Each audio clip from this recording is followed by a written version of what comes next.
Welcome back to the Forward Together podcast. I'm your host, Robert Meredith. This is my co-host, Mr. Jamie Moles. Hey, Rob. How you doing? Doing great. Awesome, man. Tell me about your weekend. Dude, so great weekend. So I was gone last week for work, was out in Charlotte. So Saturday just kind of picked up around the house, and then Stacy and I volunteered for prayer time and to help out at God's Provision on Saturday. And it was a great day. A lot of people. I think it was, if I'm not mistaken, I believe it was a record for the number of families that were served. So ended up being there a little longer.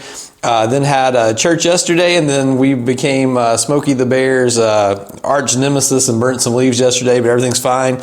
Didn't start any forest fires, and we got a bunch of leaves burned up. So it's been a busy and good weekend. All right. Well, we had our first basketball game Friday night for Laney's basketball team at CHA. Their first game in Danville Friday night. Didn't win, but played well. Got the season off to a pretty good start.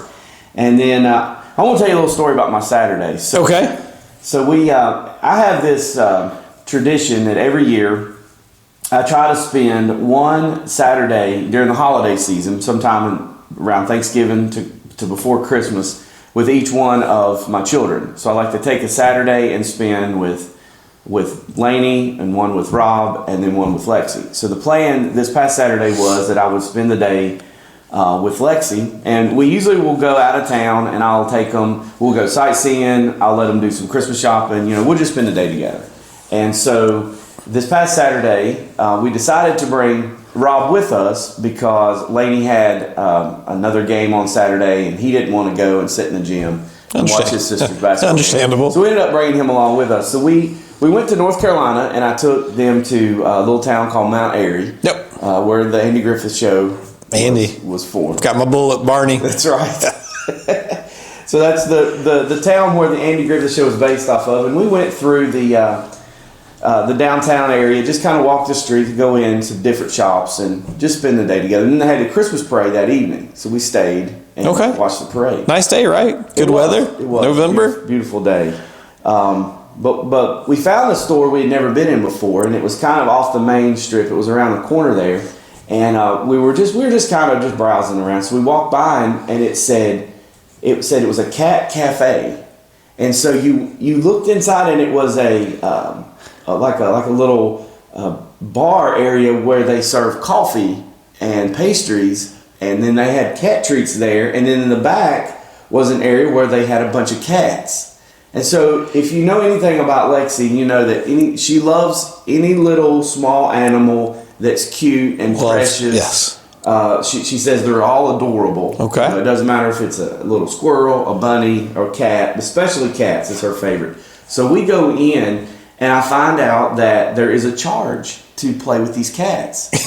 It's like $5 a person, and you get 30 minutes for like $5 a person to go back and play with these cats, or it's $10 for an hour.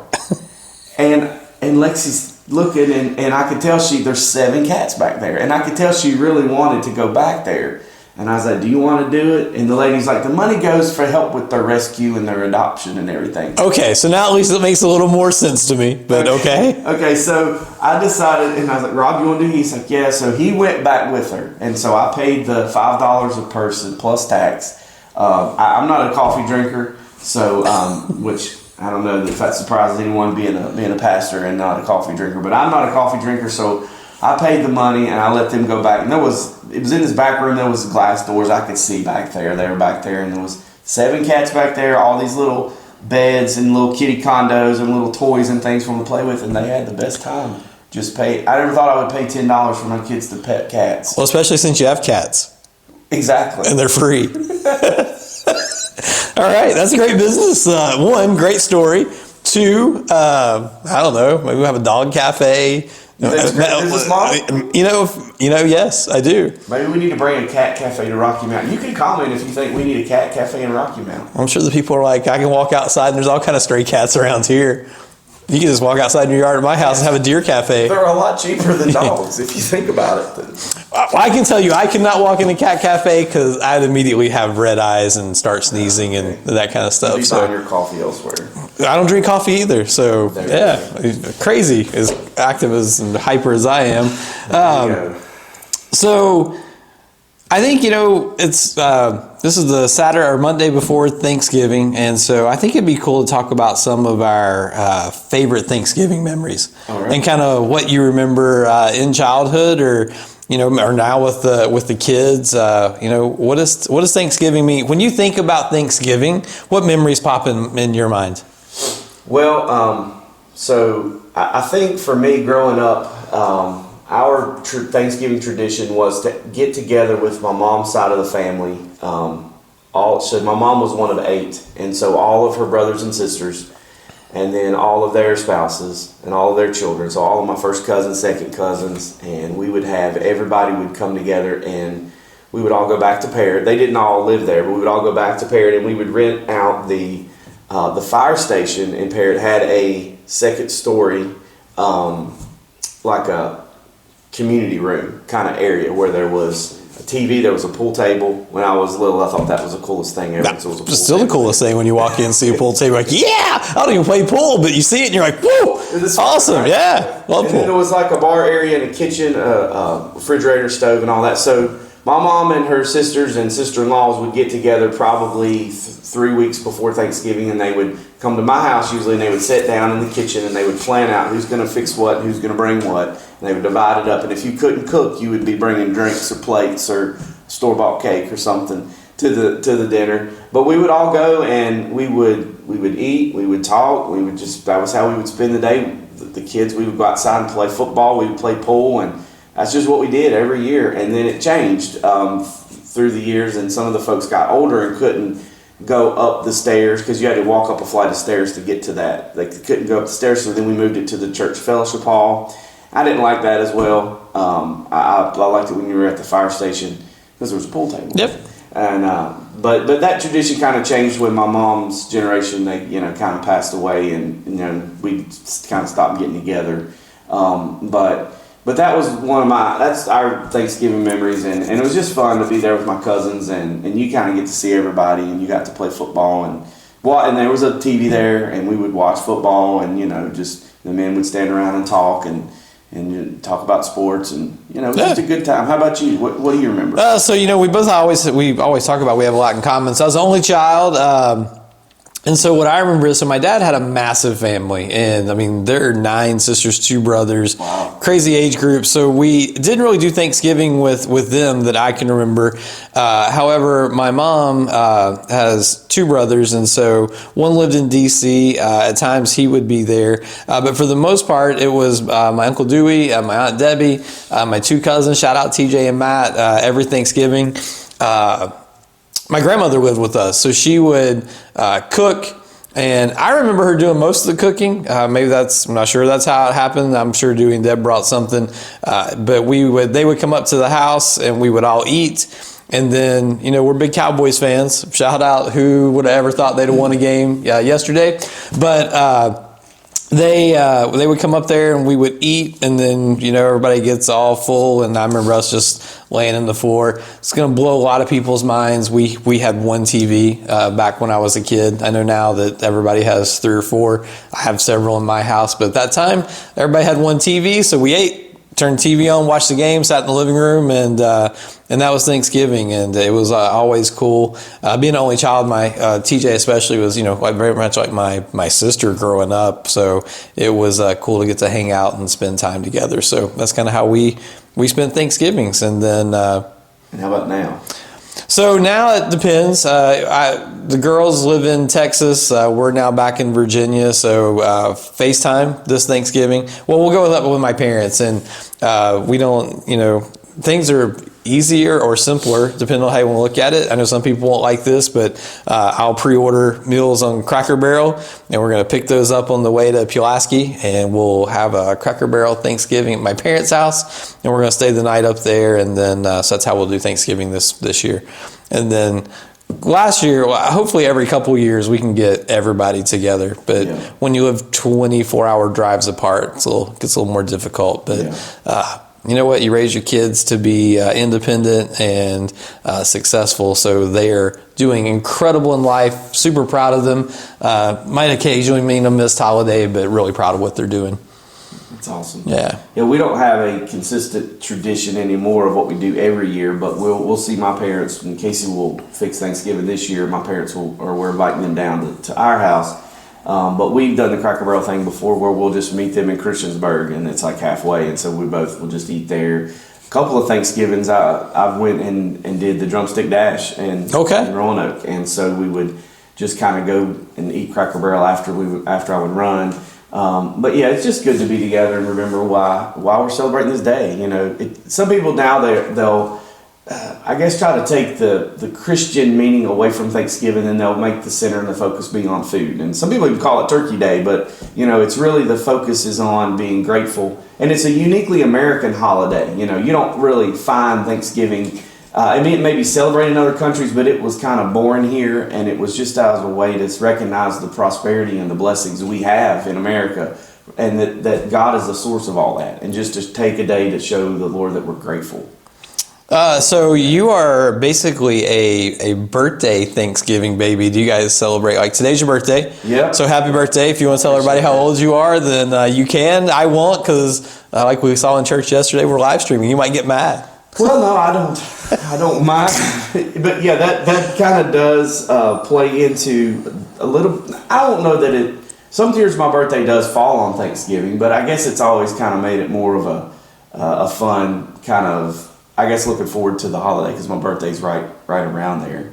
So one of the things I did for a lot of years, and I don't want to go too far down the road on this, but I would get together with my cousins and friends, and even when I was an older teenager, young adult, and we would have like my birthday party, but it was more of a tradition. We would play football on a Saturday, and we would, so that was just something that we always, even when I was at Lee, some of my friends would drive up, and we would come on Thanksgiving break. They would come up with me, and we'd play football and stuff. It's just fun. And then you got a lot of birthdays under you, and there's no more football playing because exactly. you can't get out of bed the next day. So I brought something to show you this morning. This is how I'm going to tell everyone how old I am. Okay. All right. I didn't realize we had props. I wasn't told. I have to get my prop out. I didn't bring props. I'm gonna bring a prop for next time. All right. So I have. I don't know if you can see the number on the car, but I have the 45 car. That's how old I am today, the 40. So why did I break? So everybody knows I'm a Petty fan, and this car right here was Adam Petty's ARCA car. He won a race in 1998 in Charlotte driving this car. I don't know, you don't know much about NASCAR, but Adam Petty died when he was 20 from an accident. But he won his first big race in this car right here. This number 45 Spree car. So I was like, you know what? This is Rob's.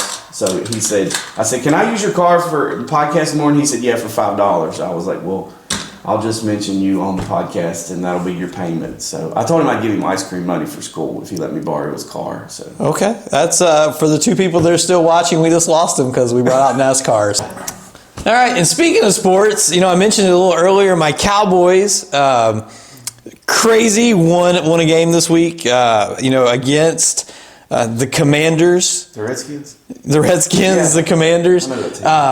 Really shocked at that, but in the big scheme of sports life in the NFL, doesn't really matter except to kind of really those here at the Rocky Mountain Church of God. So, because if you need a reaction, you talk about the Cowboys here at the church and you get one. Amen. We don't bring up the Cowboys on Sunday morning. But in what's really going on in football, as we're probably a little more than halfway through the season, now that it goes like 19,000 weeks, you're really down. You got 4 teams, in my opinion. I think you have Detroit and the Eagles in the NFC, and Kansas City, who's the luckiest one-loss team I think I've probably ever seen in Buffalo. They seem to be the cream of the crop. I always believe, and I love football, but the end of the season, it's not necessarily who was the absolute best team during the year. It's who can stay the healthiest all the way through. But as we sit today, I really think it's those 4 teams and everybody else. Yeah. But who would have ever thought that you're going to lead that conversation with Detroit? Yeah, the way Detroit's been, and I've got a lot of Michigan family, and if you're watching, I appreciate you tuning in today. But yeah, we were just talking about it last year. My cousin was like, "Thank you for sending all those Alabama players up here to the Lions because they're strong." Yeah, it would. I'm not a bandwagon fan. They seem to have a good coach, and it'd mean a lot for that city. I mean, Absolutely. they have. It's a good sports city. I mean, we were just talking. They play on. We were talking about Thanksgiving of football. I can remember as a kid, they always played.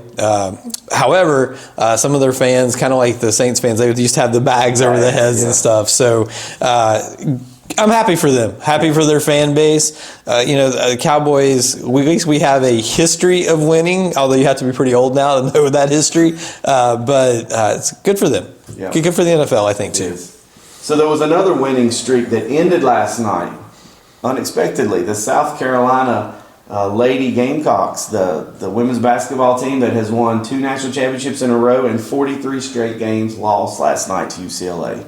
I did not see that coming. Didn't see it coming, have to admit, not in my college basketball watching, but that is crazy.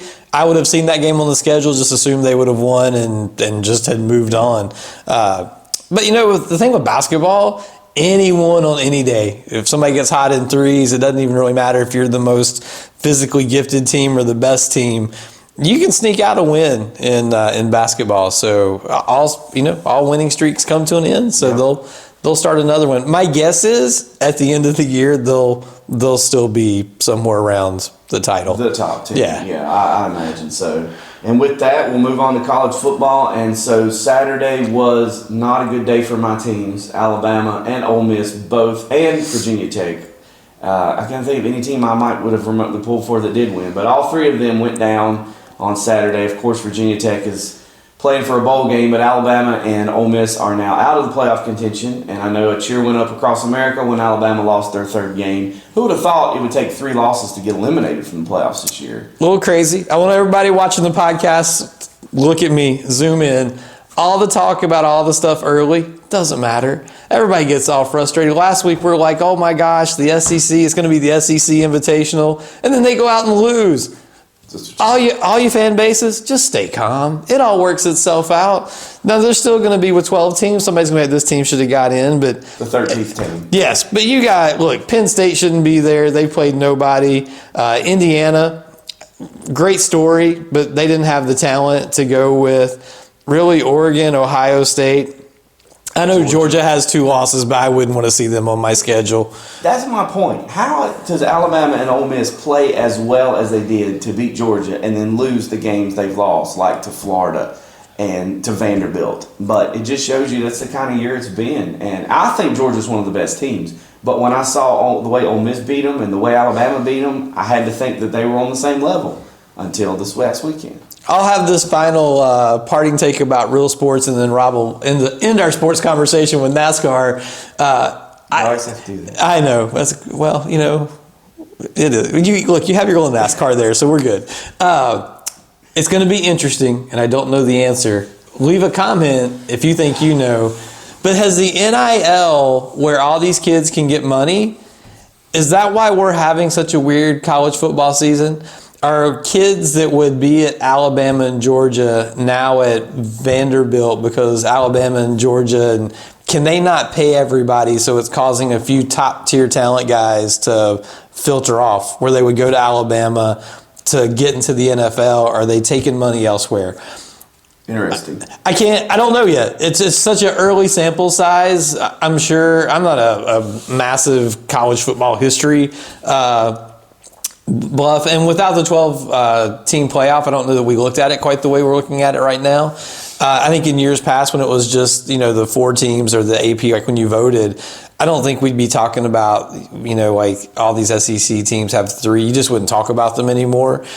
So it's the next few years are going to be really interesting to see if it stays like this year, or if next year we just go back to kind of more of the status quo. So is it an off year, or is this the way college football will be? That's interesting. Yeah. We'll find out. We will find out. 83 days until Daytona. That's what I want to end with. 83 days. Marked on my calendar. Until the Daytona 500. All right, Jamie's got the word of the week for us this week. So give us some scripture, brother. Hey, so, I think it's important on this podcast because we're forward together. And I just wanted to give out, while we talked about our memories of of Thanksgiving and kind of talking about the holidays. I also know that the holidays can be a really tough time for folks. So I wanted to give a word of hope today, and it comes from Romans 15:13. May the God of hope fill you with all joy and peace as you trust in him, so that you may overflow with the hope by the power of the Holy Spirit. And if you're dealing with something this Thanksgiving holiday and it makes you sad, maybe you don't have family, maybe you've lost somebody, maybe you're grieving in some kind of way, I just want to let you know that the true hope and happiness of Thanksgiving comes through our Father, and that no matter what you're going through, you can find your hope and peace in him. And again, if there's anything we can do, send us a private message if you'd like us to pray for you. You can put it in the comments if you don't mind it's public. But we wanted to make sure that we're giving a word so that we can go forward together. We love you guys and appreciate you, and thank you for watching. Happy Thanksgiving. Happy Thanksgiving.